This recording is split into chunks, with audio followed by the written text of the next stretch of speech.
Olá, seja bem-vindo ao quinto vídeo sobre a aula de Fisiologia do Esporte, Fisiologia do Exercício. Nesse vídeo a gente vai conversar sobre modalidades desportivas e a sua classificação de acordo com as vias metabólicas. Vocês já sabem quais são as vias metabólicas, então nesse vídeo a gente vai só relacionar aquilo que a gente revisou sobre metabolismo com as modalidades desportivas que existem. Então, primeiro tipo de sistema do fosfagênio quase inteiramente. Quando eu falo isso, eu estou querendo dizer para vocês o seguinte, que nessas provas, a principal fonte de ATP e de renovação de ATP vem do sistema fosfagênio. Relembrando, que sistema é esse? Muito bom, é o sistema do ATP e da fosfocreatina. Aqui a gente tem provas de curta duração com uma intensidade muito alta. Então, 100 metros rasos, salto, levantamento de peso, são provas em que o indivíduo ele precisa produzir bastante força num intervalo de tempo muito pequeno. Não dá tempo para ele renovar esse ATP, por exemplo, através da glicólise ou da cadeia respiratória.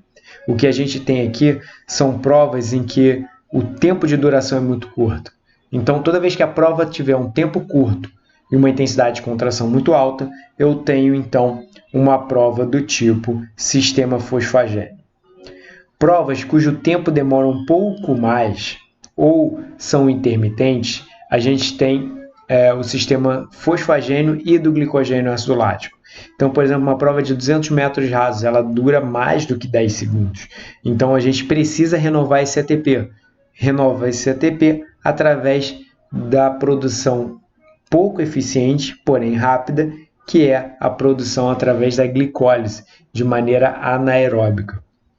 Ou seja, a glicólise ela produz pouco ATP por unidade, porém numa velocidade rápida, ou seja, é rápido a produção de energia através do glicogênio ácido lático. Porém, o saldo de produção é baixo, como a gente viu no vídeo anterior, são somente 2 ATPs por molécula de glicose, ou seja, produz 4, mas consome 2. Então, a gente tem como exemplos aqui 200 metros rasos, basquete, circuito de beisebol, piques, no hóquei e no gelo. Então, vamos pensar o seguinte, numa prova de 200 metros rasos, o que a gente tem é uma prova que o indivíduo ele vai tentar correr esses 200 metros na maior velocidade possível e ele vai precisar renovar essa fonte energética. Agora, quando a gente pensa no basquete, uma competição de basquete, uma prova oficial, por exemplo, da NBA, pode durar mais do que uma hora. Aí você pensa, mas Sérgio, se o esporte ele dura tanto tempo, por que o sistema fosfagênio do glicogênio ácido lático é o mais utilizado? Bom, primeiro a gente precisa considerar que nessa modalidade desportiva, o atleta ele pode sair de quadra e voltar várias vezes. E também ele precisa ter contrações musculares intensas num pequeno deslocamento. Então ele corre e para, corre, para, salta, arremessa, quica, dá passes. Então ele utiliza da sua musculatura de maneira intensa, rápida, porém não faz contrações musculares repetidas durante longos períodos de tempo. Então, a gente não tem a veia aeróbica sendo estimulada, e sim o sistema fosfagênio do glicogênio ácido lático. Né?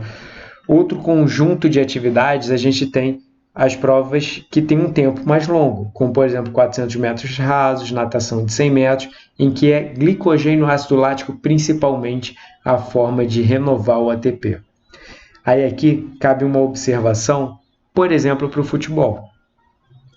Quando a gente fala de esportes coletivos, principalmente esportes em que a gente tem especificidades para as posições, para os tipos de atletas, a gente não pode generalizar tanto assim.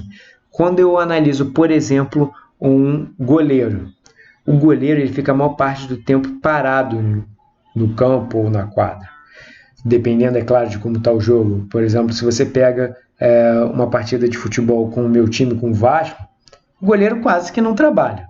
Só que não, né? Mas tudo bem.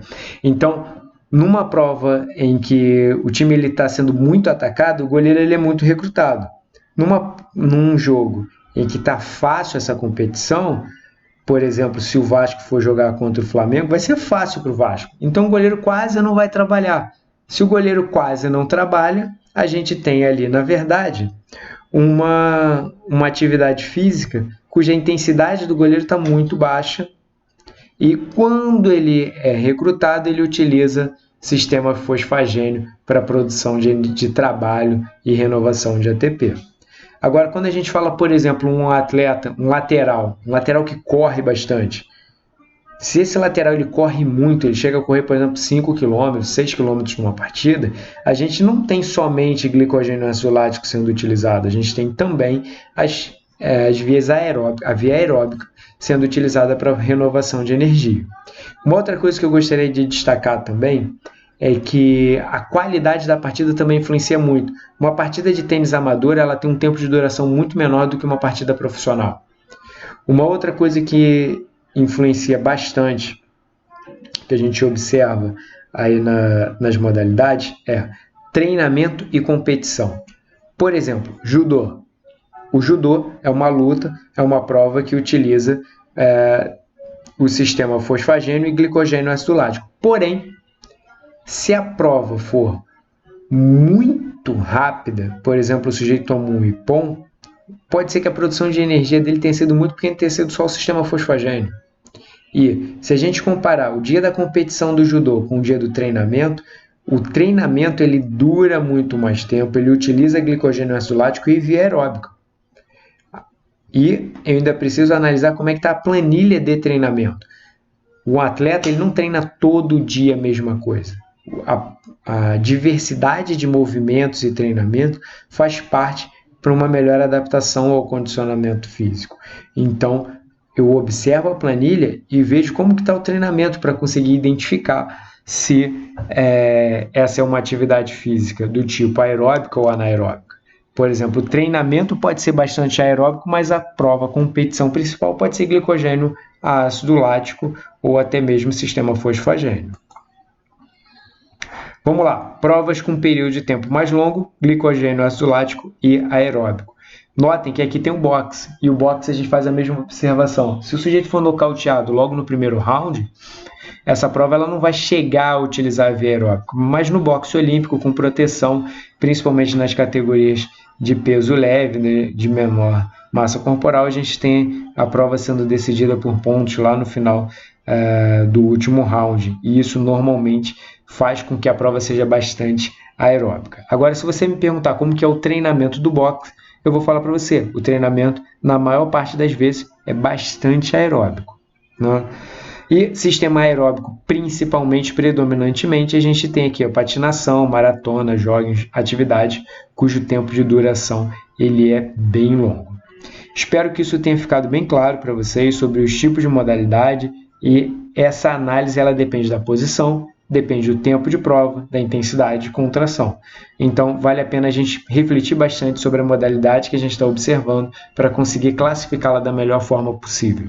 Isso é interessante tanto para o aluno de educação física quanto para o aluno de nutrição, porque conhecendo a modalidade desportiva, eu vou ter a melhor planilha de treinamento possível para ela e, de acordo com o tipo de atividade física, eu vou pensar também na melhor dieta para esse atleta.